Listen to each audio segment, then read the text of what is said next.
صل على سيدنا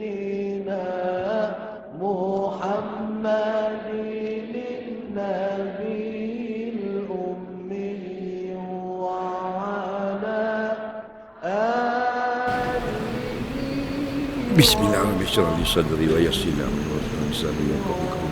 Assalamualaikum warahmatullahi Bismillahirrahmanirrahim. Alhamdulillahi rabbil alamin.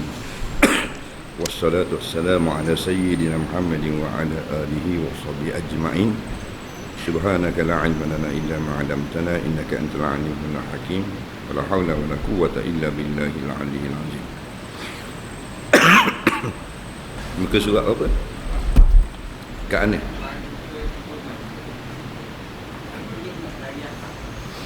Tetapi Kitab Tuhfatul Raghibi muka 4 baris 17. Qala al-mu'allif wa rahimahullahu ta'ala wa nafa'ana wa iyyakum bi'ulumihi fid dharain amin ya rabbal alamin.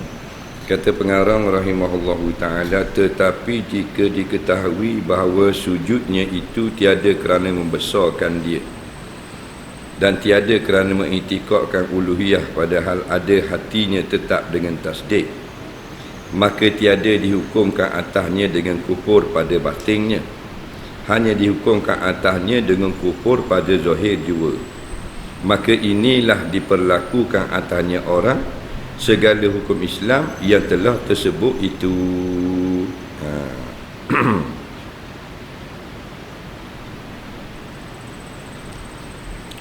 Baik, kita sambung lagi setengah daripada perkara yang menyebabkan orang itu jadi kafir ataupun terbatal imannya.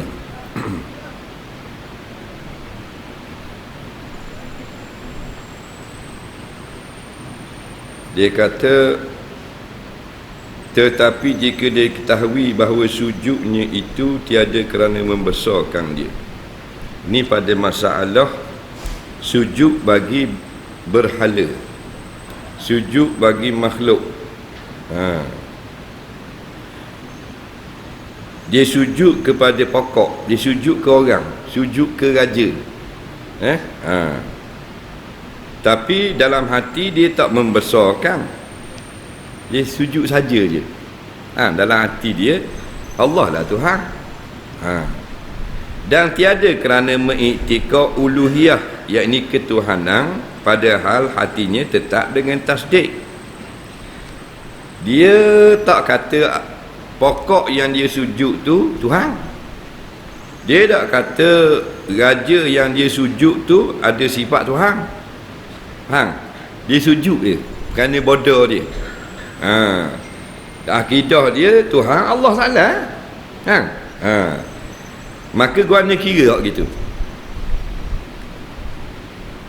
Tiadalah dihukumkan atasnya atas orang yang sujud itu dengan kufur, dengan kafir pada batin.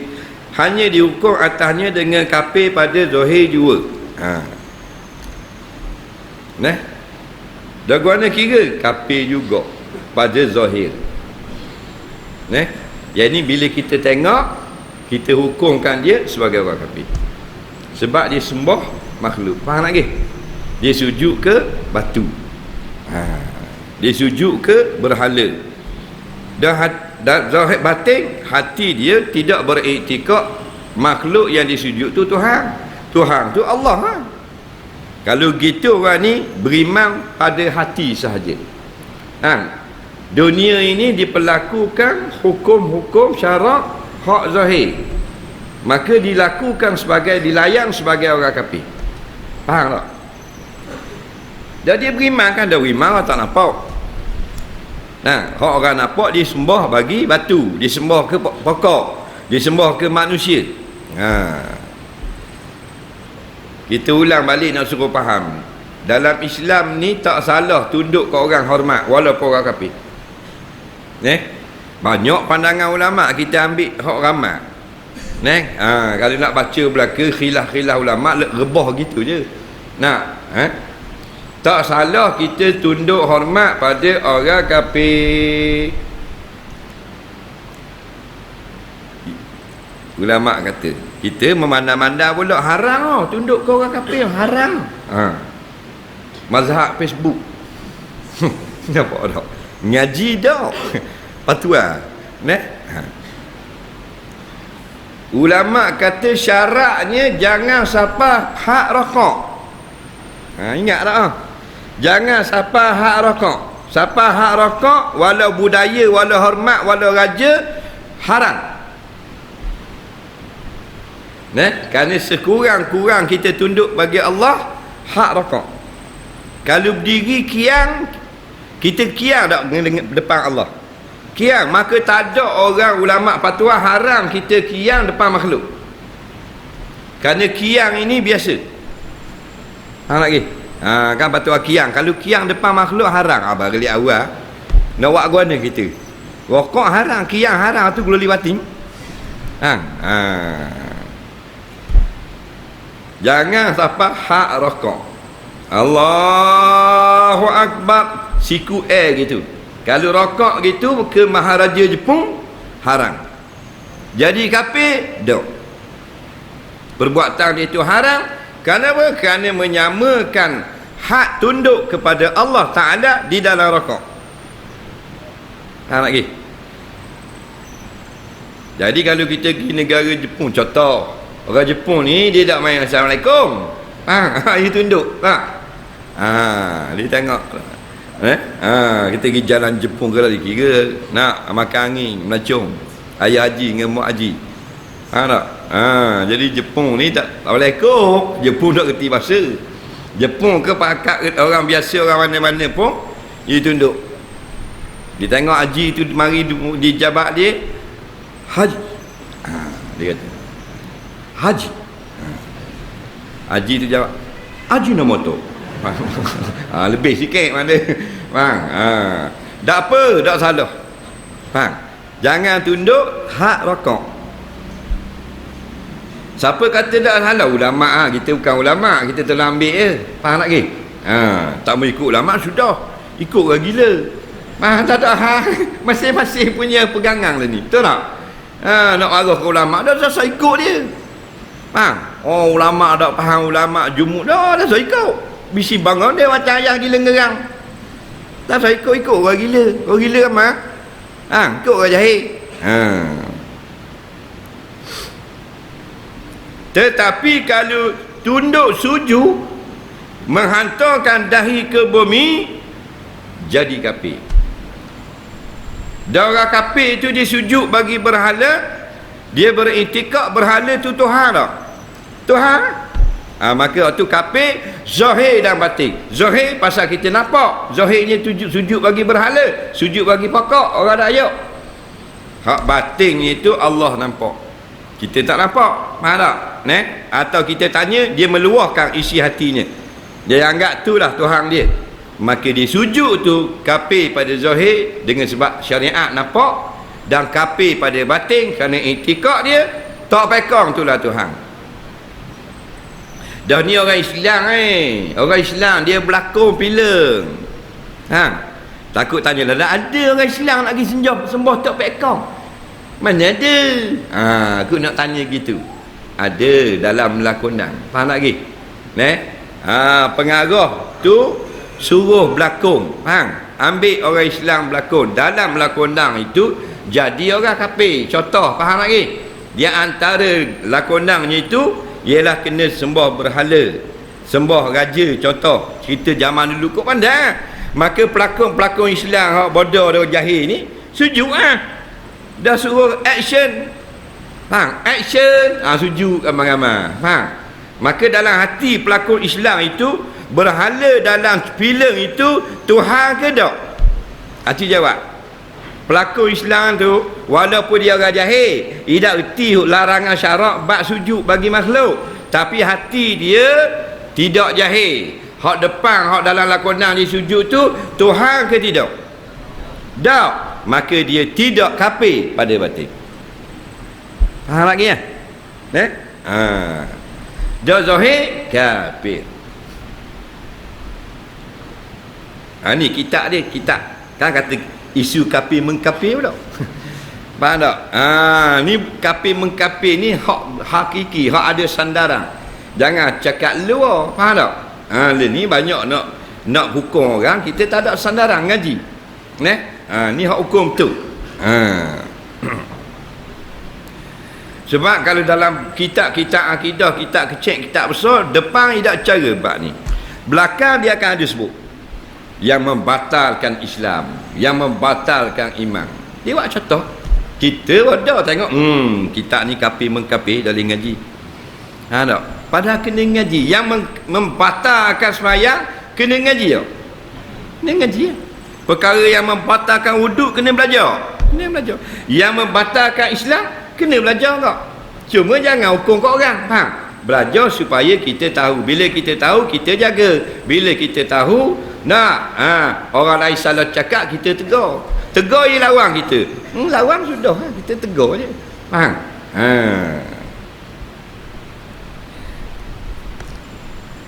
Pasal orang pelakon filem, dia dah ikut perintah hukum syarak. Dia ikut perintah siapa? Pelakon filem. Pengarah. Faham? Dah pengarah hak kapung pun dia taat dah. Tak usah kata Steven Spielberg. Faham tak? Hak kapung je ambil. Hak Cak Ayang je, company filem hak Cak Ayang, hak Malaysia je. Ambil dia berlakon, ikut nak suruh dia buat. Betul tak? Apatah lagi kalau orang ambil orang cenderung berlakon dalam Star Wars. Faham tak? Goli batin je tu nerak berapa tau.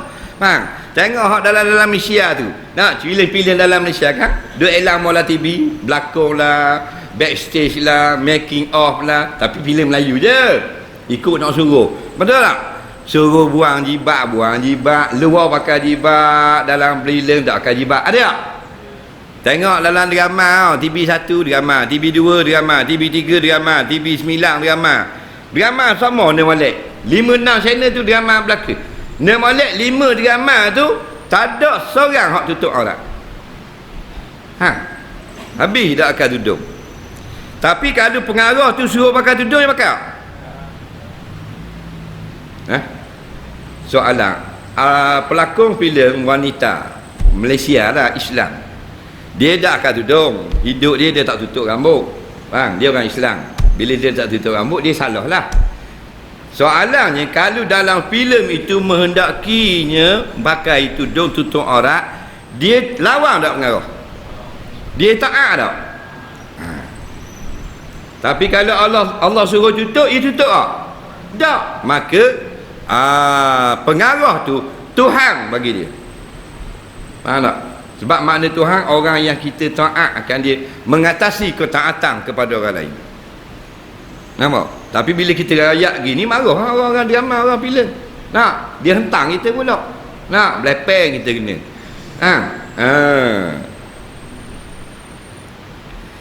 Jadi orang berlakon filem suruh jadi tok cha, suruh jadi askar, faham? Suruh jadi pengedar dadah, ikut skrip ya. Pasal dibayar. Faham? Kalau tak bayar, dia berlakon tak? Jadi dia boleh sanggup tutup aurat kerana dia muncul dalam tu sebagai heroin. Nampak? Bila cinta berselawat, tasbih dia dah. Bila cinta berselawat pula. Heroinnya bertudung. Padahal luar dah akan tudung. Dia akan pakai tudung, pakai jubah, kerana bayarannya RM30,000. Betul tak? Jadi orang-orang gini, kalau kita nak suruh pakai tudung, bayar PT. Bayar PT suruh pakai tudung. Betul tak? Ni buat tak ambuh pula. Tak ambuh.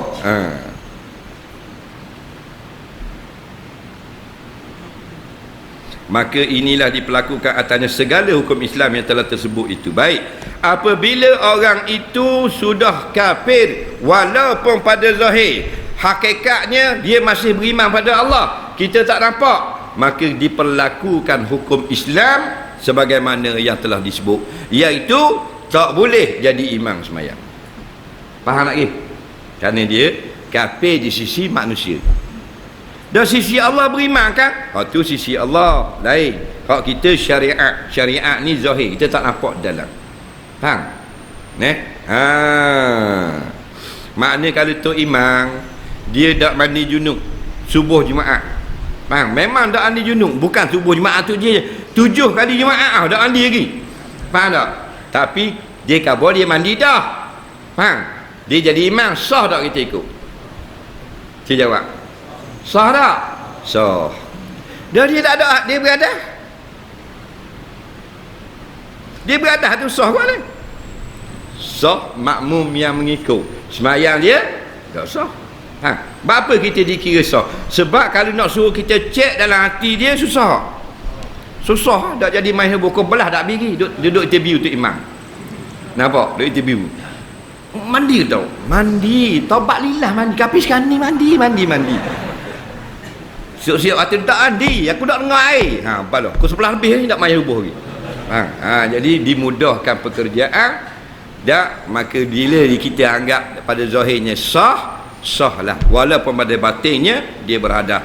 Begitulah bila dia buat satu perkara yang menyebabkan dia sudah dihukum kafir di sisi manusia, walaupun dia beriman di sisi Allah, tapi kita tak nampak, kita hukum hak zahir, dia tak boleh jadi imam bagi orang sembahyang jemaah, dan tak boleh berkahwin dengan dia, dan dia tak boleh menjadi wali. Sebut dah, ulang balik. Dan dia tidak mewarisi harta orang Islam. Dia tidak boleh menjadi saksi. Dia tak boleh jadi ulul amri dalam hukum Islam. Nah, yang boleh ialah yang boleh dengan orang kafir.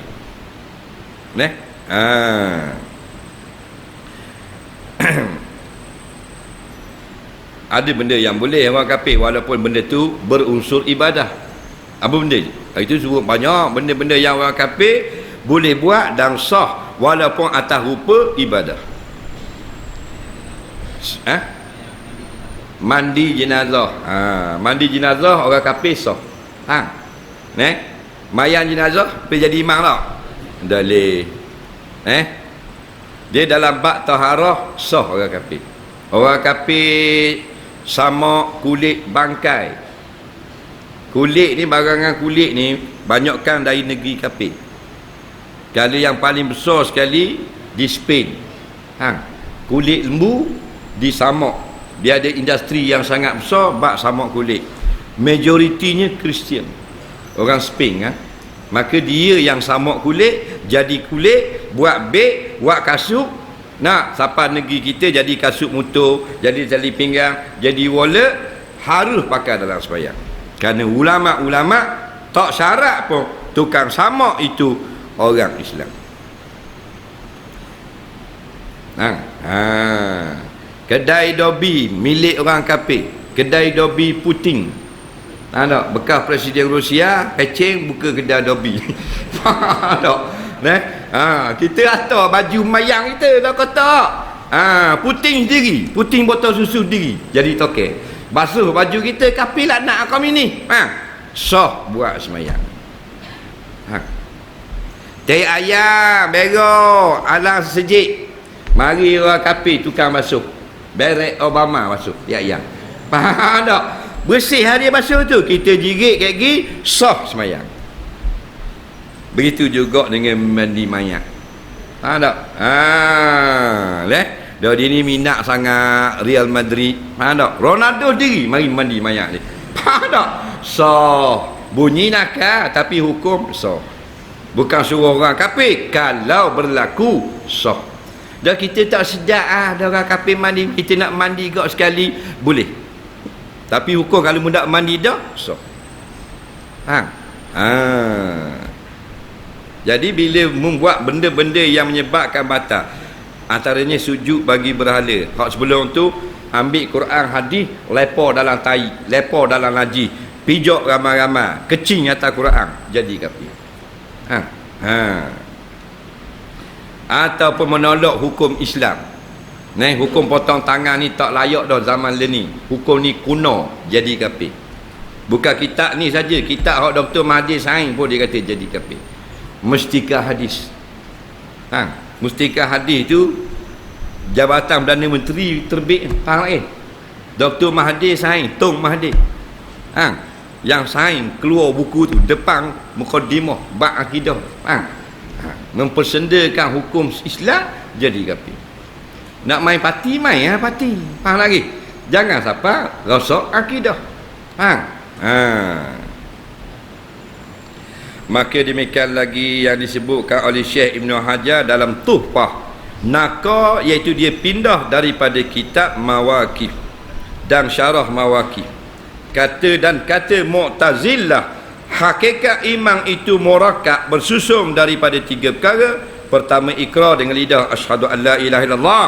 Kedua, tasdik, iaitu membenarkan dengan hati. Ketiga, amal soleh dengan anggota badan. Kata mereka itu mazhab Mu'tazilah, barang siapa ada baginya, barang siapa ikrar, iaitu ada mengucap, dan tasdik, iaitu percaya dalam hati, dan tiada ia mengerjakan amal soleh, tak sembahyang atau tak tutup aurat, maka orang itu tiada mukmin kerana tiada amal soleh, dan tiada ia jadi kafir kerana ada baginya ikrar dan tasdik. Demikianlah i'tiqad Mu'tazilah diisbatkan oleh mereka itu wasitah, iaitu pertengahan antara iman dan kufur. Baik, Mu'tazilah bukan daripada ahli sunnah wal jamaah. Banyak pahaman-pahaman yang salah di dalam sekte dalam masyarakat Islam. Sebab tu Nabi yang pernah bersabda dalam satu hadis, Nabi kata, sataftariku ummati ala salasi wa sab'ina firqatan sintani wa sab'un finnar wahidatun fil jannati. Qila ya Rasulullah, man hum fil jannah?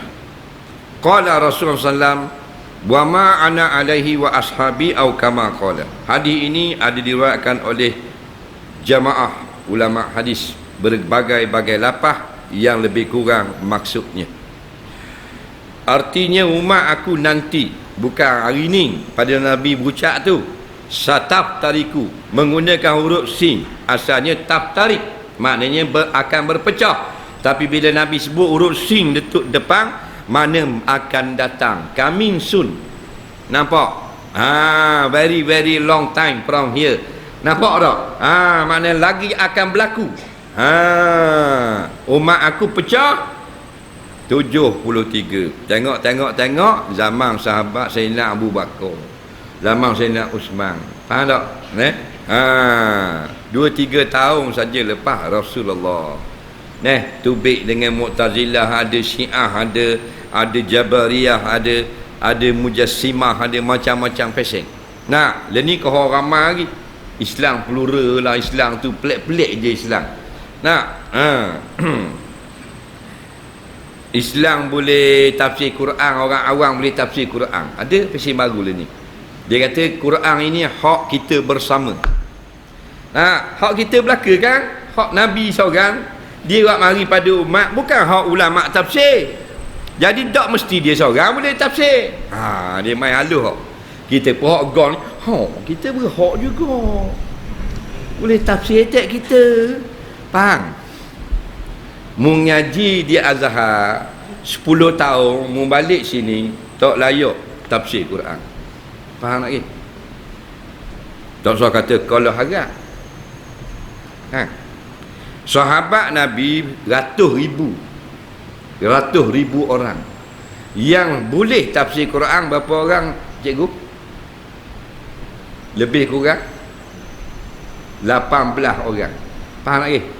Sahabat Nabi Arab, cakap Arab, anak Arab, tu Arab, mau Arab, tok nyang Arab, duduk negeri Arab.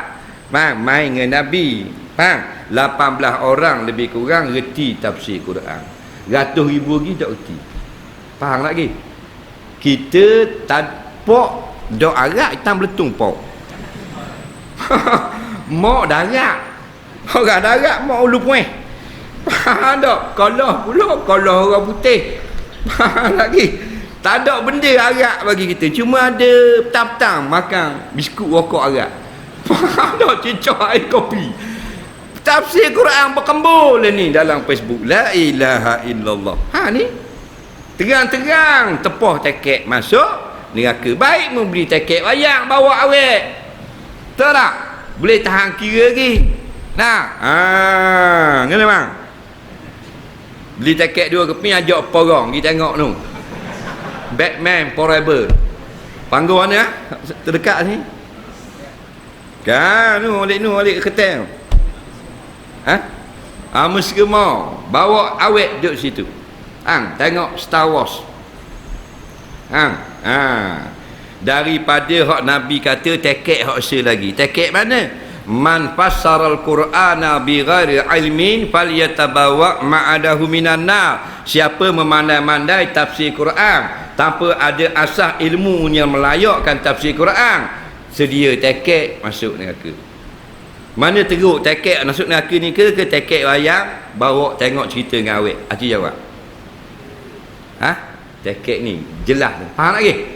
Jelas masuk neraka. Bukan kata molek bawa awet. Nak khabar mudaratnya kecil lagi. Baru dosa kecil. Ni tafsir Quran memandang-mandang. Beli tekek masuk neraka. Faham lagi? Dah. Eja nama diri Jawi tak apa betul. Tafsir lah ni. Kan awak kau ni. Sting daun ketung. Minat agama molek, tapi jangan campur yang kita tak layak. Nak cakap hukum, nak cakap hadis, nak cakap sanad, nak cakap bid'ah. Nak doktor PhD tak boleh cakap lagi. Tak dah lagi dengan ilmu dia. Topik PhD tu kita nak Allah lagi kitab, nak suruh syarah. Rayak repang lagi lah. Jangan. Jadi kata Mu'tazilah, pegangan dia salah. Dia kata siapa orang yang beriman ni, orang mukmin dia kena 3: ngucap, membenarkan dalam hati, sembahyang, puasa, zakat, haji, tutup aurat. Maka salah. Bagi dia, orang yang beriman dalam hati, ngucap, tapi dia tu minum arak, dia tak beriman. Sedangkan yang benar di sisi ahli sunnah wal jamaah, orang Islam yang minum arak, orang Islam yang buat dosa besar tetap beriman. Cuma dipanggil mukmin asi, orang mukmin yang derhaka atau melakukan dosa. Lagi. Bukan kafir. Dia kata tak beriman. Lepas tu orang tanya ulama Mu'tazilah, dah kalau tak beriman kafir? Tak kafir. Dah lepas tu mana? Dia kata duduk tengah.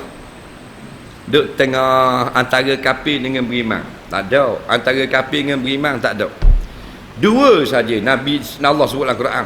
Fariqum fil jannah wa fariqum fis sa'id. Dua tempat balik. Sebelum tu Allah kata faman syaa falyakfur wa man syaa falyu'min wa man syaa falyakfur. Siapa yang nak beriman boleh beriman, dipersilakan. Siapa yang nak kafir boleh kafir, dipersilakan. Allah tak kata siapa yang nak duduk tengah boleh juga, ada. Jadi Mu'tazilah salah. Dan maka kaul ini kaum Mu'tazilah batil, jangan diperpegangi, dia akan pegangan Mu'tazilah itu. Soal, jika dikata orang bahawasanya iman pada mazhab jumhur fuqaha dan muhaddisin. Fuqaha ni ulama-ulama fiqh, jumhur maknanya majoriti. Majoriti ulama fiqh dan majoriti muhaddisin. Muhaddisin ni ulama-ulama hadis. Ulama hadis ni kita tak boleh ikut dia dalam hukum akal. Kita hanya ambil pandangan mereka tentang hadis-hadis sahaja. Yang meletakkan hadis itu sahih, hadis itu dhaif, hadis itu hasan. Jangan takut salah faham. Ingat baik nak jadi mufti, nak bercakap hukum, nak meletakkan hukum, tidak boleh ahli hadis. Tak boleh. Pakar hadis ke, membuat tesis hadis ke, tak layak. Dia kena fuqaha. Faham lagi? Bila fuqaha, maka dia sudah mahir dengan hadis dan dia mahir pula dengan hukum fiqh. Ni baru pandai hadis, baru master hadis, tak mau ikut mazhab. Ada tak? Ada tak? Dia mana pandai dengan Imam Bukhari dalam ilmu hadis? Acik jawab apa cenderung? Soalan bodoh. Beruk boleh jawab. Hak dalam Facebook ramai tu belajar hadis tu tak mau ikut mazhab tu, mana dia lebih alim bab hadis dengan Imam Bukhari dan Imam Muslim? Acik jawab. Pandai lagi Imam Bukhari tak? Lebih lagi Imam Muslim. Kenapa Imam Bukhari, Imam Muslim bermazhab Syafi'i? Faham lagi? Kerana mazhab tadi masalah hukum hakam. Faham? Mereka pakar hadis untuk kaji sanad, menetapkan syarat-syarat rijal untuk menapih hadis-hadis. Hadis tadi dikumpulkan sahih, hasan, dhaif, maqtu', marfu', muanna'an dan sebagainya. Faham? Daripada hadis yang sudah disaring oleh Imam Bukhari, Imam Muslim, Imam Abu Daud, Imam apa benda ni, Tirmizi dan seumpamanya, maka datang ulama-ulama fiqh mengistimbat, menggali hukum halal haram sah batal, beratus-ratus hukum duduk dalam satu hadis. Ini tugas apa? Ulama hadis ke ulama fiqh? Biar faham baik-baik. Dah? Soalan dia senang tanya puak ni. Kenapa Imam Bukhari dan Imam Muslim mengikut ulama mazhab Syafi'i? Adakah mereka tak faham, tak pandai hadis? Adakah mereka tak mahir hadis? Adakah mereka tidak apa benda ni reti hadis? Tak, mereka adalah sultanu fil hadis di kalangan ulama-ulama fiqh. Faham? Ulama fiqh menjadikan rojokan Imam Bukhari, Imam Muslim, Abu Daud, Tirmizi, Nasai dan seumpamanya sebagai ulama-ulama besar dalam kes nak menetapkan darjat-darjat hadis. Tapi bukan tugas mereka mengeluarkan hukum batas semayang, batal tu sah gini, haram gitu, bid'ah gini. Tu kerja ulama fiqh. Faham? Jadi jumhur ulama fuqaha, ulama fiqh, jumhur ulama hadis dan mutakallimin, ulama tauhid, iaitu perhimpunan yang tiga perkara yang sebut itu. Pertama, ikrar dengan lidah. Yang kedua, tasdik dengan hati. Ketiga, amal yang saleh dengan anggota. Maka apa jua perbezaan antara mazhab mereka itu, yakni ulama muhaddisin dan fuqaha, dan bezanya dengan mazhab Mu'tazilah. Dah benda beza. Sedangkan ulama hadis, ulama fiqh mengatakan iman itu tasdik dengan hati, mengucap dengan lidah, beramal soleh. Dah tak ada beza dengan Mu'tazilah. Jawab bahawasanya amal soleh pada mazhab mereka itu tiada ia daripada iman. Kereta TAV 5613 Viva putih, menghalang lalu lintas, tolong alih sedikit. TAV 5613 Viva putih. Hanya ia jadi syarat sempurna iman, iaitu di luar hakikat iman. Dan amal soleh pada mazhab Mu'tazilah daripada rukun iman, iaitu masuk ia amal soleh di dalam hakikat iman. Itu beza dia. Walaupun jumhur ulama hadis, jumhur ulama fiqh mengatakan iman itu adalah tiga unsur. Beriman dalam hati, mukmin itu tiga unsur: beriman dalam hati, ikrar dengan lidah iaitu mengucap dua kalimah syahadah, melakukan amal soleh. Bezanya gini, amal soleh di sisi ulama-ulama ahli sunnah tadi bukan syarat sah iman, cuma yang menyempurnakan keimanan seseorang. Orang yang beriman saja tidak beramal, amalnya tidak, imannya tidak sempurna, imannya tercedera. Faham? Ada pun di sisi Mu'tazilah amal soleh syarat iman. Situ dak kena dia. Faham? Soal, ada soalan tak? Kita berhenti kat soal, wallahu a'lam.